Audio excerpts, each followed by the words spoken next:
शनिक जी जूनागढ़ गुजरात से। राधा वल्लभ श्रीहरि में दंडवत प्रणाम महाराष्ट्री। महाराष्ट्री, पिछले 5 सालों से जीवन में अंधकार छाया हुआ है, कभी भी सफलता नहीं मिल रही है। जीवन में आगे क्या करूं क्या ना करूं समझ नहीं आ रहा। सफलता किसे माना है आपने? महाराज जी, श्री जी मैं पढ़ाई पूरी की और मैंने श्री जी से कहा कि मैं अब क्या करूं। तो उन्होंने मुझे कुछ संकेत दिए थे कि आप सरकारी में जाइए और प्रभु की सेवा करिए। फिर सफलता नहीं मिल रही उसमें एग्ज़ाम में, और अभी है। आप हमारी बात समझिए, आपको श्री जी ने संकेत किया और आप सफलता नहीं प्राप्त कर, दोनों बातें झूठी है ना, दोनों बातें झूठी हैं। आप सत्य को स्वीकार कीजिए। श्री जी के संकेत को आप जानने लगे। आप श्री जी के संकेत तो तभी जब आप उनकी मन की बात जान लेना, तो आप कितने बड़े सिद्ध हो गए। और फिर सफलता किसकी चाहते हो? प्रकृति जन्य की। आप श्री जी के संकेत को जान जाओगे तो श्री जी के प्रेम की सफलता चाहोगे, लोकवत नहीं। और ये लोक की सफलता, सुनो पहले, प्रारब्ध के अधीन है। इसकी सफलता के लिए श्री जी से प्रार्थना मत करो। हमारी बात समझना। विद्यारण्य जी एक बहुत बड़े महापुरुष हुए हैं। उन्होंने अपने माता पिता को सुखी करने के लिए, धन प्राप्ति के लिए गायत्री अनुष्ठान किया। ब्राह्मण कुल में जन्म हुआ था। एक पुरस्चरण 24 लाख का गायत्री होता है। उन्होंने एक पुरस्चरण किया, 2 पुरस्चरण किया, एक बार भी कोई धन की प्राप्ति नहीं हुई। आखिरी में उन्होंने संन्यास लिया। जीव संन्यास लिया, माता गायत्री प्रकट हो गई। उनका अब इंद्रासन भी मांगो तो आपका, तो बोले अब क्या जरूरत है, अब तो वैरागी हो गया, विरक्त हो गया। माता पिता भी पधार गए, उनकी सेवा के लिए अर्थ चाहना। 23 पुरस्चरण किए और आप तब नहीं आए, तो उनका तुम्हारे अनंत जन्मों में ऐसे 24 महापाप थे जिनके कारण मैं नहीं आ पा रही थी। अब वो 23 पुरण से चरण से नष्ट हुए, पुरस्चरण से, और 24वां तुमने संन्यास लिया। तो अब आप जो चाहो पर, बोले अब चाहिए ही नहीं, क्योंकि अब सन्यासी हो गए, अब तो ब्रह्म प्राप्ति के लिए। तो इससे आभास होता है कि अगर हमारा बुरा प्रारब्ध है तो हमको भोगना पड़ेगा। हम कितना भी प्रयास करें वो हमें, तो हम क्या करें इसमें जिससे हमें परम शांति हो? प्रभु के नाम का जप करते हुए उन पर दृष्टि लगाएं कि प्रारब्ध से हमारा भरण पोषण शरीर का भले, ये हमारा भरण पोषण आपसे होगा नाथ। तो वो एक ऐसे हैं जो आपके प्रारब्ध को भी मिटा देंगे। वो ऐसे शरणागत वत्सल हैं कि सब लिखा पढ़ी अलग कर देंगे। सुदामा जी को दरिद्रता का योग था। ऐसी दरिद्रता, कई कई दिन तक भिक्षा नहीं मिलती थी। ये जितने भी चरित्र हमारे लिए उदाहरण है। मांगने जाते थे तो मांगने से भी नहीं मिलता था, कई कई दिन। तो एक दिन उनकी पत्नी ने कहा कि हमारा आपका तो चरणामृत से भी गुजारा 2 दिन 3 दिन हो, 4 दिन हो, छोटे छोटे बच्चे तो मर जाएंगे ऐसे। कुछ तो उन्होंने कहा, श्री कृष्ण के सिवा हमारा कोई नहीं। अब हम क्या कर सकते हैं?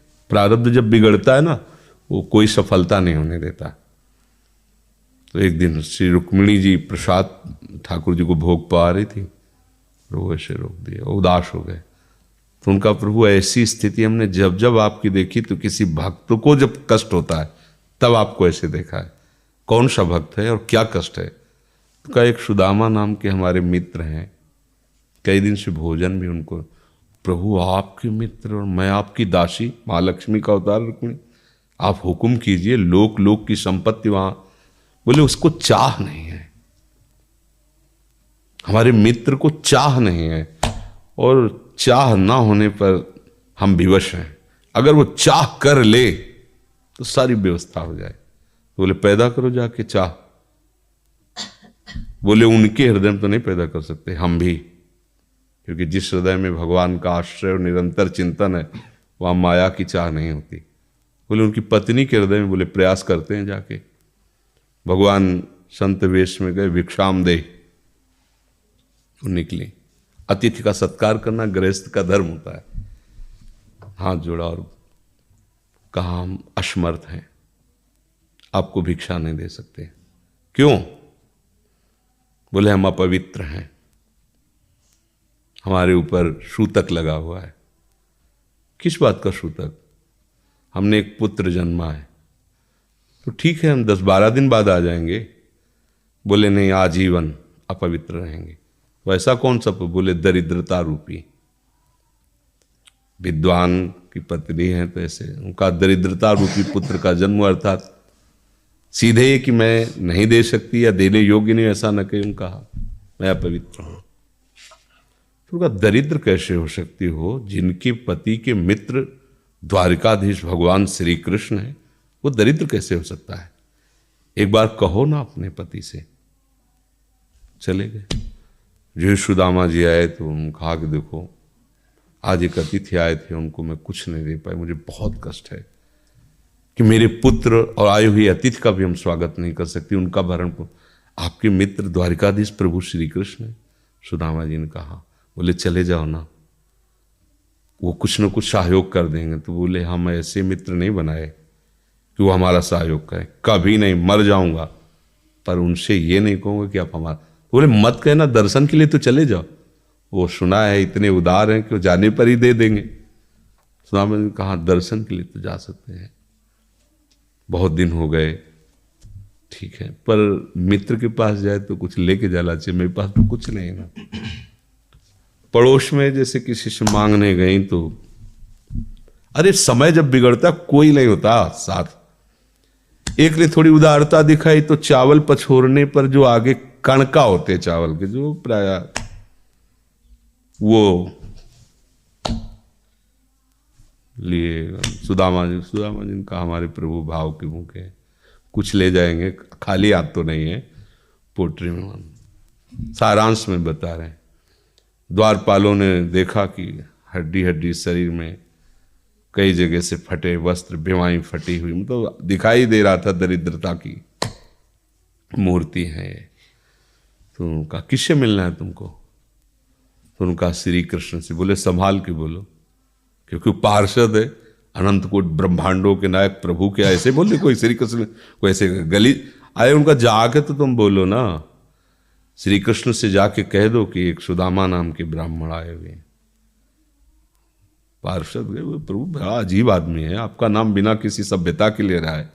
वो कह रहा श्री कृष्ण से कह, सुदामा कूद पड़े, भगवान दौड़े। वो पार्षद, वो सब की ब्रह्मा जी शंकर जी आते हैं तो वहां खड़े रहते हैं घंटों, भगवान ऐसे भागे जाके। सुदामा जी को पता था ना, हमारे रुक्मिणी जी के महल में रुक्मिणी जी के पलंग पर बैठाते हैं, स्वयं चरण पखारते हैं सब। अब ये वैभव, क्या हालचाल है, कैसे हो? प्रभु आप सब जानते हो, आपकी बड़ी कृपा है।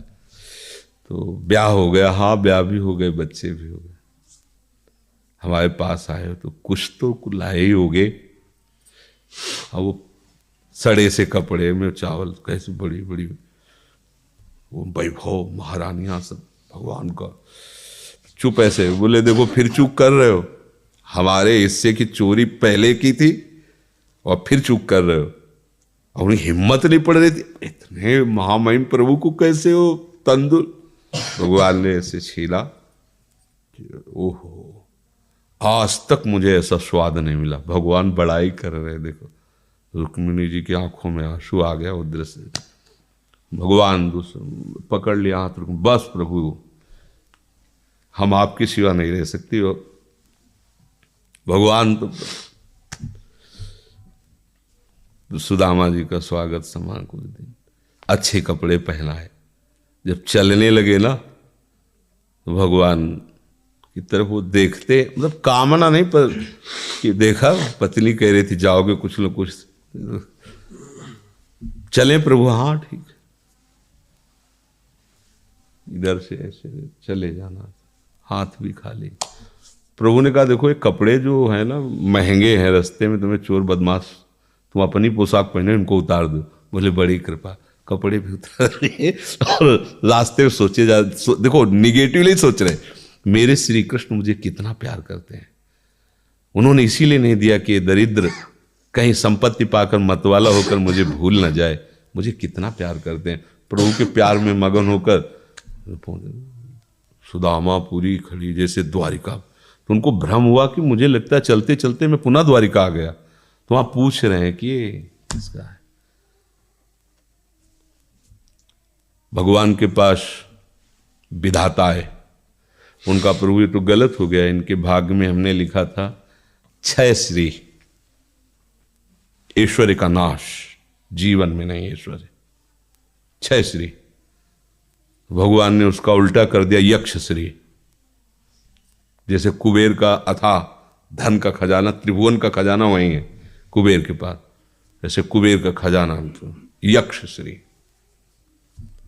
तो कहा प्रभु, तो उनका इन्होंने एक पुण्य किया है, अनंत ब्रह्मांडों के समस्त जीवों को तृप्त कर दिया है। प्रभु खुद को खाने को नहीं तृप्त, बोले मेरे रोम रोम में करोड़ करोड़ ब्रह्मांड वास करते हैं और इनके तंदुलों से मैं तृप्त हो गया। अनंत ब्रह्मांडों का भंडारा हो गया, उसका जो पुण्य होता है लिख दो इनके भाग्य में। अब किसी की चलेगी प्रभु के आगे।